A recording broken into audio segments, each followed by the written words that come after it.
सबसे पहले बात किसानों की करेंगे। सिंघू बॉर्डर पर किसानों ने बैठक की और आगे की रणनीति पर चर्चा की। साथ ही किसानों ने साफ कर दिया कि वो किसी भी कीमत पर कानून को वापस कराए बिना लौटने के मूड में नहीं है।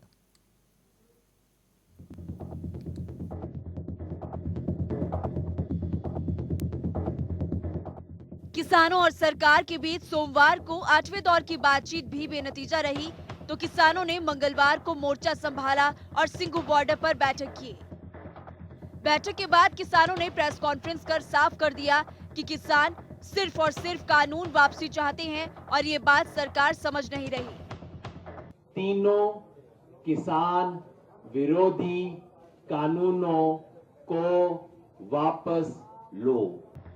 वहीं किसानों ने आगे की रणनीति बताते हुए किसानों ने साफ किया कि 7 जनवरी को सुबह 11 बजे किसान ट्रैक्टर मार्च निकालेंगे और चारों एक्सप्रेसवे को जाम करेंगे। कि 7 तारीख को, पहले 6 तारीख हमने बोला था, उस प्रोग्राम को अब 7 तारीख कर रहे हैं।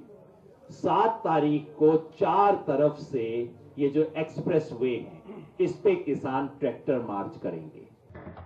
साथ ही किसानों ने कहा कि 9 जनवरी को किसान सर छोटू राम की जयंती मनाएंगे और 6 जनवरी से पूरे देश में जन जागरण अभियान चलाया जाएगा, जो पूरे 2 हफ्ते तक चलेगा। 2 हफ्ते के लिए पूरे देश में देश जागरण का अभियान चलेगा। देश के कोने कोने में, अलग अलग इलाकों में, हमारे साथी ये बताएंगे आपको, अलग अलग इलाकों में प्रोटेस्ट शुरू हो चुके हैं। ये सब प्रोटेस्ट गहरे किए जाएंगे ताकि ये जो बात है कि ये सिर्फ पंजाब का है, सिर्फ पंजाब हरियाणा का है, इस झूठ का पर्दाफाश किया जा सके। किसानों ने साफ कर दिया कि जब तक सरकार कृषि कानूनों को वापस नहीं लेती, तब तक किसान आंदोलन को तेज करते रहेंगे और किसी भी कीमत पर पीछे नहीं हटेंगे। ब्यूरो रिपोर्ट, जनता टीवी।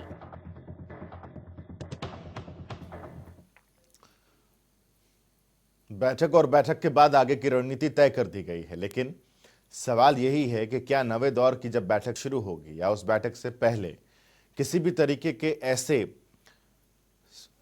संकेत आ सकते हैं, किसी भी तरीके से ऐसे कयास लगाए जा सकते हैं क्या कि बातचीत उस दिशा में आगे बढ़ पाएगी जहां हम परिणाम की ओर आगे बढ़ पाएं। दरअसल किसानों और सरकार के बीच एक नहीं, दो नहीं, कई दौर की बैठक हुई है। एक रिपोर्ट के जरिए हम सिलसिलेवार ढंग से आपको समझाना चाहते हैं कि कब कब किस किस तरीके से बैठक हुई और उन बैठकों में क्या नतीजा निकलकर सामने आया, किसानों ने क्या कहा, सरकार ने क्या कहा, किसानों की तरफ से क्या पक्ष था, उस पक्ष पर सरकार की तरफ से क्या प्रतिक्रिया थी। इस रिपोर्ट में देखिए 8 जो बैठकें हुई हैं, उन बैठकों का हाल क्या रहा।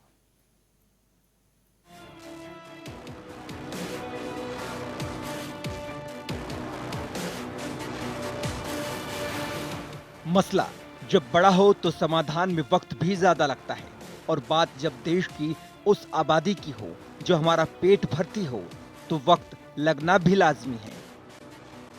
दरअसल देश का किसान इस वक्त 3 कृषि कानूनों को लेकर सड़कों पर है और सरकार समाधान के रास्ते पर।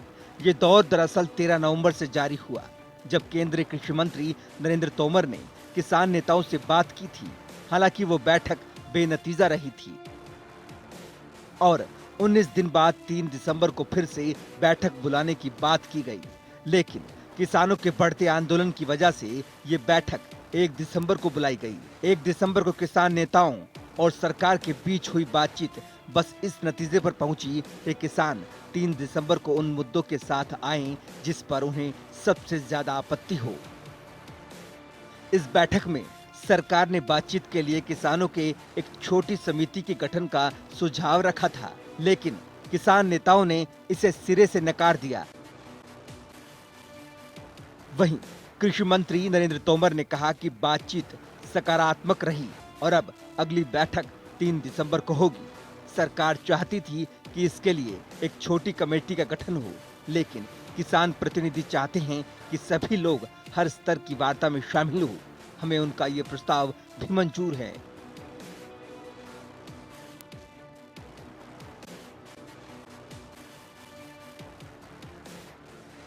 वहीं 40 किसान नेताओं और सरकार के बीच 3 दिसंबर को हुई चौथे दौर की बैठक किस हद तक सकारात्मक रही, इस बात का अंदाजा इसी बात से लगाया जा सकता है कि किसानों ने सरकार की चाय तक का बहिष्कार कर दिया, चाय पर चर्चा को सिरे से खारिज कर दिया और गुरुद्वारे से लंगर मंगाकर किसानों ने खाना खाया।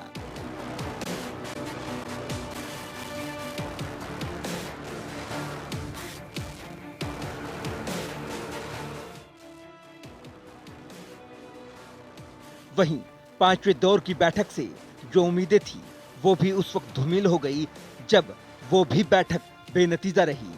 ऐसे में सरकार ने किसानों के छठे दौर की बैठक का प्रस्ताव दिया। वहीं बैठक की जानकारी देते हुए केंद्रीय कृषि मंत्री नरेंद्र तोमर ने बताया कि किसानों के सभी पहलुओं पर विचार किया जा रहा है और जल्द ही सरकार किसानों की समस्याओं का समाधान खोजेगी। इसके साथ ही एमएसपी को हमेशा जारी रखने का दावा भी किया। एमएसपी जारी रहेगी। एमएसपी पर किसी भी प्रकार का खतरा और इस पर शंका करना बेबुनियाद है, लेकिन फिर भी किसी के मन में कोई शंका है तो सरकार उसका समाधान करने के लिए पूरी तरह तैयार है। एपीएमसी एक्ट राज्य का है और राज्य की मंडी को किसी भी प्रकार से प्रभावित करने का इरादा न तो हमारा है और न ही कानूनी रूप से वो प्रभावित होती है। अब 9 तारीख को पुनः ये बैठक होगी और हमने किसानों को कहा है कि सरकार आपके सभी पहलुओं पर विचार करेगी और हमारी कोशिश होगी कि समाधान का रास्ता खोजें, लेकिन समाधान का रास्ता खोजने में यह उपयुक्त होता कि किसान नेताओं के भी कुछ सुझाव मिल जाते तो हमको रास्ता निकलना थोड़ा आसान होता। अभी भी हम उसका इंतजार करेंगे। छठे दौर की बातचीत 9 दिसंबर को रखी गई, लेकिन किसानों ने इस बैठक में शामिल नहीं होने का फैसला लिया। इसके बाद सरकार और किसानों के बीच बातचीत का दौर थम गया, लेकिन सरकार ने किसानों को चिट्ठी लिखकर फिर से बातचीत का न्योता दिया, जिसे किसानों ने ठुकरा दिया। लेकिन सरकार ने किसानों को फिर चिट्ठी लिखकर खुले मन से बातचीत करने समेत तारीख और समय तय करने को कहा और 30 दिसंबर को 7वें दौर की बैठक होनी संभव हुई, जो सरकार और किसानों के बीच अब तक की सबसे सफल बैठक साबित हुई, जिसमें 2 अहम मुद्दों पर सहमति बनी और अगली बैठक नए साल 2021 में 4 जनवरी को होनी तय हुई। एजेंडे में 4 पॉइंट थे, 4 में से 2 यानी 50% रजाबंदी आज की बैठक में हो गई है और ये बहुत ही सुखद वातावरण में संपन्न हुई और इससे दोनों पक्ष में एक अच्छे प्रकार के माहौल का निर्माण हुआ।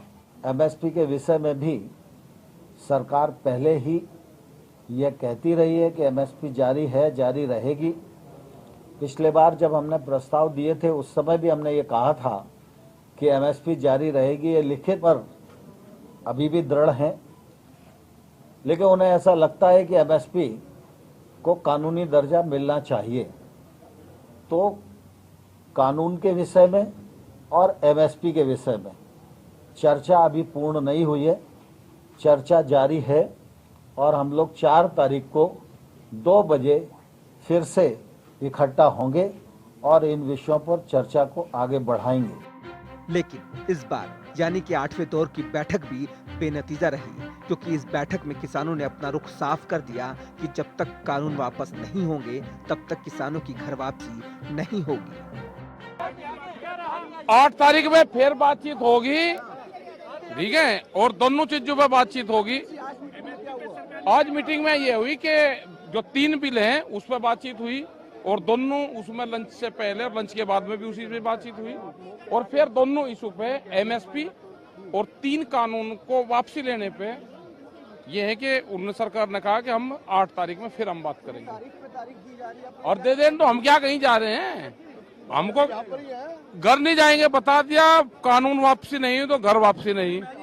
ऐसे में आंदोलनरत किसान आंदोलन को रद्द करवाने के अलावा पीछे हटने को तैयार नहीं है, क्योंकि किसानों के हौसलों ने सर्द रात और दिनों से लेकर बरसात का स्वाद भी चख लिया है, जो उनके इरादों को तोड़ने में नाकामयाब रहे, जिससे दिल्ली की सर्दी में किसान आंदोलन की गर्मी कम होने का नाम नहीं ले रही है, क्योंकि सरकार के साथ 8 दौर की बैठक होने के बावजूद किसान खाली हाथ जो हैं।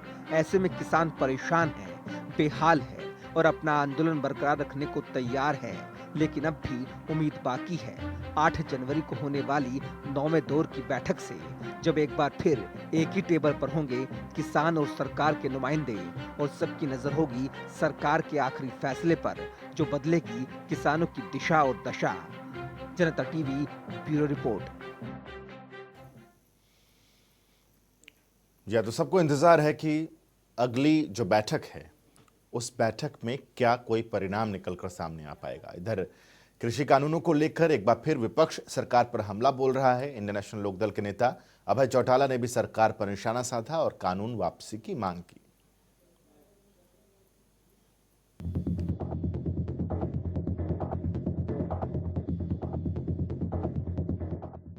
कृषि कानूनों को लेकर सरकार और किसानों के बीच 8वें दौर की बातचीत भी बेनतीजा रही और ये गतिरोध बढ़ता ही जा रहा है। विपक्ष लगातार सरकार को घेरने पर लगा है और इसी कड़ी में इनेलो नेता अभय चौटाला ने भी सरकार पर जमकर निशाना साधा और कह दिया कि पीएम मोदी को अपनी जिद छोड़ देनी चाहिए।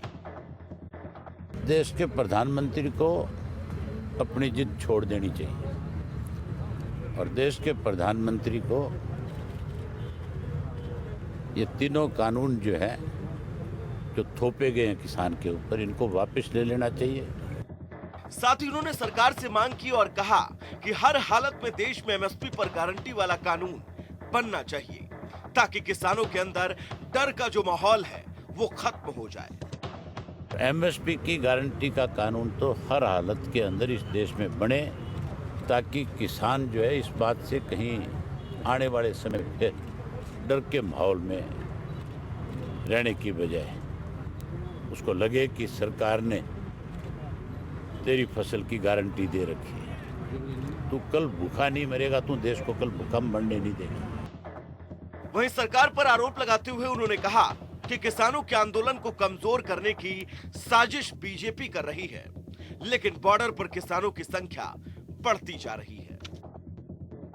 मुझे लगता है कि लगातार इसको लिंगर ऑन करके आंदोलन को कमजोर करने की एक साजिश बीजेपी की तरफ से रची जा रही है। लेकिन जब भी कभी बातचीत हुई और उस बातचीत में सरकार की तरफ से जब लिंगर ऑन करने की कोशिश करी गई, तो फिर लोगों में, खास करके खेती वर्क करने वाले में इस बात को लेकर के और ज़्यादा गुस्सा पैदा हुआ और बॉर्डर पे लोगों की संख्या बढ़ी। कानून वापसी को लेकर अभय चौटाला ने कहा कि सरकार कई बार गलत फैसले लेती है और मैंने देखा है कि सरकार अपना फैसला वापस ले। इस बार भी सरकार को अपना फैसला वापस लेना चाहिए, इससे सरकार कमजोर नहीं होगी। मैं तो आपके माध्यम से फिर ये बात कहना चाहता हूँ कि किसी ने कहा नहीं था जाकर के कि कोई इस तरह के कानून हमारे लिए आप लेकर के आओ। अब भी सरकार को अपना किया हुआ गलत फैसला उसको वापस लेना चाहिए। सरकार ही गलत फैसले करती है और सरकार को जब लोग इस बात का एहसास कराते हैं कि आपके फैसले गलत हैं, तो मैंने बहुत सारे फैसले ऐसे भी देखे हैं जो वापस किए गए। इसमें वापस करने में कोई सरकार की ये नहीं है कि कोई कमजोर हो जाएगी। एक तरफ किसानों से बातचीत के बाद भी गतिरोध खत्म नहीं हो रहा, तो दूसरी तरफ विपक्ष सरकार का घेराव करने से नहीं चूक रहा। ऐसे में बीच का रास्ता निकालना सरकार के लिए दिन ब दिन जरूरी होता जा रहा है। गुरुग्राम से जनता टीवी के लिए नीरज वशिष्ठ की रिपोर्ट। हरियाणा में सामाजिक सुरक्षा पेंशन धारकों को नए साल का तोहफा इस बार नहीं मिलेगा। सरकार इस बार हर साल होने वाली पेंशन बढ़ोतरी नहीं कर रही। सरकार की दलील है कि कोविड के चलते इस वित्तीय वर्ष में अब तक 12,000 करोड़ रुपए राजस्व कम मिले हैं।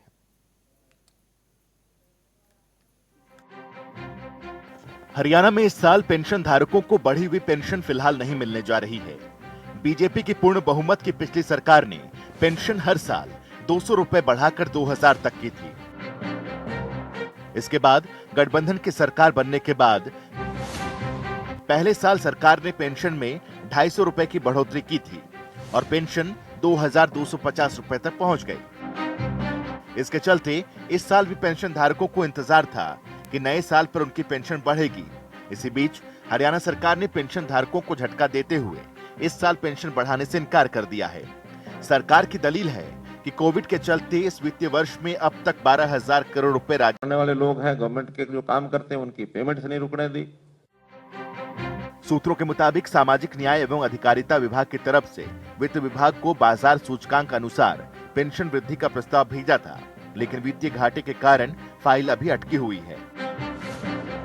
हरियाणा में 27,39,365 पेंशन लाभार्थी हैं,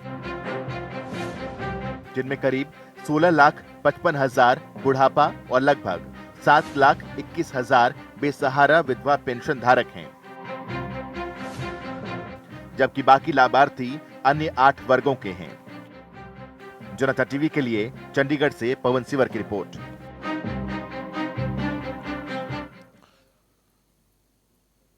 अब सवाल है कि जिस तरीके से ये वादा किया गया था वो वादा पूरा नहीं किया गया और इस वादे को ना पूरा करने के साथ साथ कई अहम बातें भी और सामने आ गई हैं। दरअसल नया साल आ गया है लेकिन बुजुर्गों को पेंशन पुरानी ही मिल रही है और बुजुर्ग इस बात से बेहद दुखी हैं।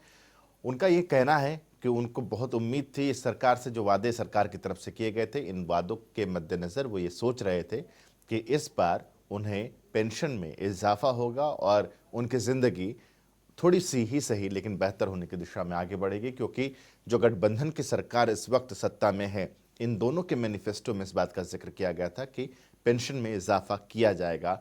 जननायक जनता पार्टी ने 5100 रुपये पेंशन की बात कह दी थी, तो भारतीय जनता पार्टी के मैनिफेस्टो को अगर आप देखें 2019 के विधानसभा चुनाव के, तो उस मैनिफेस्टो में इस बात का जिक्र किया गया था कि महंगाई और बाजार के हिसाब से पेंशन में बढ़ोतरी की जाएगी।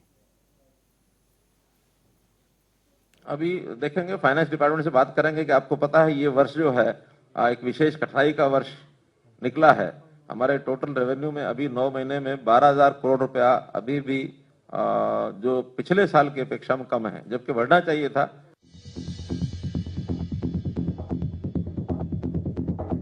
जैसे ही ये बयान प्रदेश के बुजुर्गों तक पहुंचा, उनकी उम्मीदें टूट सी गई, उनकी आस बिखर सी गई, उनके दुखों में इजाफा हो गया, क्योंकि हरियाणा में पेंशन ले रहे करीब 27,39,365 पेंशन धारकों को सरकार से नए साल पर पेंशन बढ़ाने की उम्मीद थी। नया साल भी आ गया लेकिन बुजुर्ग अब परेशान हैं, क्योंकि उनका कहना है कि पेंशन बढ़नी चाहिए थी, वो बढ़ी नहीं। ये सरकार ने वायदा किया था कि हर साल हम 250 रुपये जो है ना इनके बुजुर्गों की पेंशन को बढ़ा देंगे, लेकिन हमारी पेंशन अभी तक नहीं बढ़ाई गई। ये जनवरी में बढ़ा है कि कोरोना के कारण नहीं बढ़ी। ये इसके बारे में सोचना चाहिए सरकार ने, क्योंकि जो कोरोना की मार अगर सरकार पर पड़ी है तो हमारे बुजुर्गों पर, हम बुजुर्गों पर भी तो पड़ी है। इसलिए हमारे बारे में सरकार को सोचना चाहिए और इसके बारे में कुछ करना चाहिए। पेंशन धारकों का यह भी कहना है कि सरकार ने पेंशन बढ़ाने की बात कही थी लेकिन बढ़ाई ही नहीं, हमें बहुत दिक्कत हो रही है। 250 रुपये साल के बढ़ाने के कहे थे गवर्नमेंट ने, सरकार ने, और हमारे वह बज के किस्सा के को नारे दी बिना बर्मा भी उतर गया। आज नए साल की बात देखा थे 2 तारीख होगी, उसमें भी हमारे को नहीं सुनाई होती दिख दी। तो ये बताओ हम क्या का सारा बैठे था, ये बताओ आप। हमने तो यो है सारा गवर्नमेंट का, बूढ़ा ने बताओ और कि मैं करने की हिम्मत रही नहीं। हम तो इसे हो गए बाहर मिल जाके शायद अपनी लिया वहाँ पेंशन टाइम पास कर रहे था उस बात में। और बूढ़ा नहीं देगा कौन, और वो बूढ़ा ने और मिलनी भी नहीं, घर वाले तो नहीं थाने मिलने से नहीं कह के टाल दे करना पर को देखें जाओ बात एडी ठाठा बद के आओगे, बद के काक पीट लिया हमने तो, और फिर आई नहीं। बात महम की नहीं है। सिरसा के पेंशन धारक भी कहते हैं कि वो बुजुर्ग हैं, सरकार पेंशन नहीं बढ़ा रही, उनके गुजर बसर में दिक्कतें आ रही हैं। सरकार ने यह वादा किया सीगा भी ਅਸੀਂ ਸਾਲ ਤੋਂ ਪੈਨਸ਼ਨ ਵਧਾਵਾਂਗੇ, ਪਰ ਨਾ ਐਤਕੀ ਵਧਾਈ ਨਹੀਂ ਪੈਨਸ਼ਨ।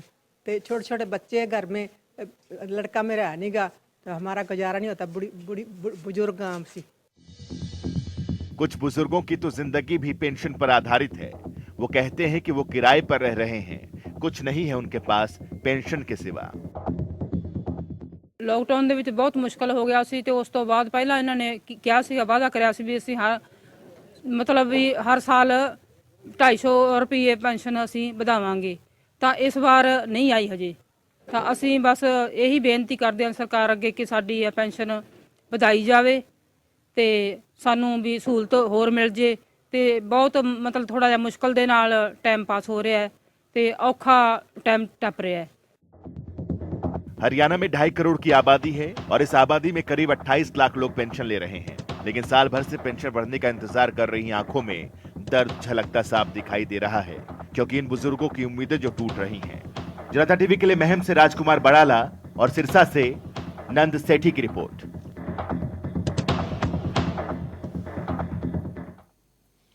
तो इस रिपोर्ट में आपने दोनों ही पक्षों को सुन लिया। सरकार भी इस कोविड की वजह से जो नुकसान राजस्व को हुआ है उसका हवाला दे रही है। बुजुर्गों का कहना है कि ये नुकसान सिर्फ और सिर्फ सरकार का नहीं हुआ है, इस नुकसान में उनकी भी एक हिस्सेदारी रही है, वो भी परेशान है, इसलिए सरकार को उनका पेंशन नहीं काटना चाहिए। पेंशन की जो राशि इस साल जुड़नी चाहिए थी उसे सरकार को ज़रूर जोड़ना चाहिए था। अब सरकार के अपने पक्ष हैं, हालांकि सरकार ने यह भी कहा है कि वो लगातार सलाह मशवरा अपने अधिकारियों से भी कर रहे हैं कि क्या इस राशि को अलॉट किया जा सकता है। तो अभी पूरी तरीके से दरवाज़ा जो है वो बंद नहीं है। इधर चंडीगढ़ में कैबिनेट मंत्री डॉक्टर बनवारी लाल ने प्रेस कॉन्फ्रेंस की। उन्होंने कहा कि एससी छात्रों के लिए केंद्र सरकार की योजना के तहत हरियाणा सरकार गरीब छात्रों को छात्रवृत्ति देगी और 11वीं क्लास के बाद की पढ़ाई के लिए आर्थिक मदद भी करेगी।